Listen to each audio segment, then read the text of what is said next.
संविधान बचेगा तभी देश बचेगा, संविधान बचेगा तभी लोकतंत्र बचेगा।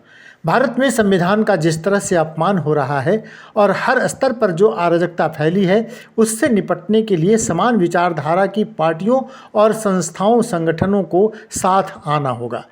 ये कहना है समाजवादी जन परिषद के नेताओं का। इसी उद्देश्य को प्राप्त करने के लिए बिहार की राजधानी पटना में समाजवादी जन परिषद के कार्यकर्ता और नेता विचार विमर्श कर रहे हैं।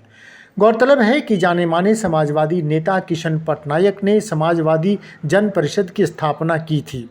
समाजवादी जन परिषद का 13वां राष्ट्रीय सम्मेलन पटना में आयोजित है। पटना के रुकनपुरा में दलित विकास समिति के सभागार में आयोजित 2 दिवसीय सम्मेलन में आए दल के नेताओं ने कहा है कि 2024 में मौजूदा सरकार को उखाड़ फेंकने के लिए जो जरूरी कदम उठाने चाहिए, उसी पर मंथन हो रहा है।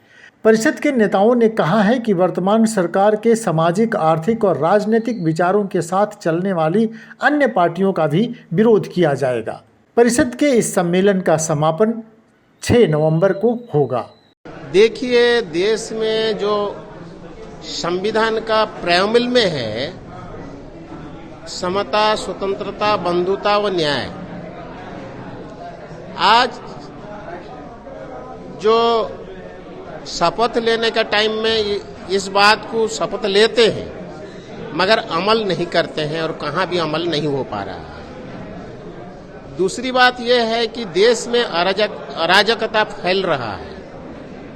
तो ये जो संविधान अगर नहीं बच पाएगा, देश का जनता भी नहीं बच पाएगी और ये देश भी नहीं बच पाएगा।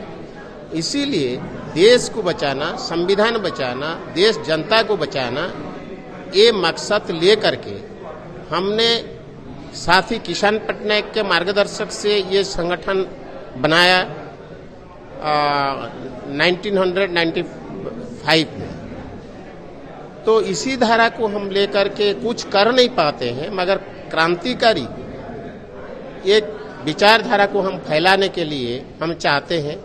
ये सपना सिर्फ किशन पटनायक का नहीं, ये सपना बाबा साहेब आम्बेडकर का सपना, और बाबा साहेब आम्बेडकर का सपना को अगर हम साकार नहीं कर पाएंगे देश में, तब ये देश कभी भी सही देश और लोकतांत्रिक देश नहीं हो पाएगा और समाजवाद का सपना सपना में ही रह जाएगा। तो बाबा साहेब का सपना को साकार करने के लिए हम इसको भाजपा 2024 में आप लोग क्या रणनीति है भाजपा को रोकने के लिए? देखिए, मतभेद तो हमारा जितने भी संगठन में रहता है, मतभेद को ज्यादा ध्यान ना देते हुए, मनभेद ना रखते हुए, एक ही शक्ति प्रदर्शन करके जो भाजपा को टकराएंगे और भाजपा को रोकेंगे, हर लोगों को एक करके हम रणनीति के रूप में इसको हटाने के लिए हम कोशिश करेंगे और देश को बचाएंगे। उद्देश्य तो वैधानिक है। समाजवादी जन परिषद एक राजनीतिक दल है। 2 साल में एक बार इसका राष्ट्रीय सम्मेलन होता है और कोविड के वजह से 2019 के बाद हो रहा है। तो वो तो माने इसके करने का एक उद्देश्य वो है। और मुख्य, जैसा कि आपने सवाल बताया, वो हम लोगों के लिए भी इस समय मुख्य प्रश्न या मुख्य चुनौती है। जो सामाजिक, आर्थिक और राजनीतिक जो हमारे प्रस्ताव होंगे, उनका केंद्र यही रहेगा कि 2024 में ये सरकार कैसे हारे, इसके लिए हम लोग अपने स्तर पर प्रयास करेंगे। और उसमें जन मुक्ति संघर्ष वाहिनी जैसे जो सहमना साथी हैं, उनसे हम लोग जरूर वो करेंगे।